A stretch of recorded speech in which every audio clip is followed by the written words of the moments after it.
Praise the Lord. இன்றைய தேவ வார்த்தை அப்போஸ்தலர்கள் 5:29. தேவனுக்கு கீழ்ப்படிவது அவசியம். ஹல்லேலூயா.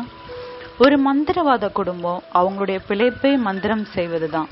அந்த குடும்பத்துல இருந்து ஒரு பெண் ஸ்கூல்ல இயேசுவை பத்தி பிரசங்கம் கேட்டு இயேசுவை ஏற்றுக்கொண்டாள்.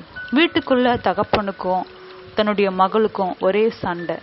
வீட்டை விட்டு வெளியே அனுப்பிச்சிட்டாரு அந்த தகப்பன். அவ பக்கத்து தெருவுல தன்னோட சொந்தக்காரங்க வீட்டுல தங்கி இயேசுவை அதிகமா துதிச்சிட்டு இருந்தா. தகப்பனுக்கு ஒரே கோபம். தன்னுடைய மகள் தன்னை விட்டு போயிட்டாலே, அவளுக்கு விரோத மந்திரவாதம் செய்யணும்னு சொல்லி மந்திரவாதம் போட்டாரு. ஆனா மந்திரவாதம் பண்ணும் போது அசுத்தாய வரல.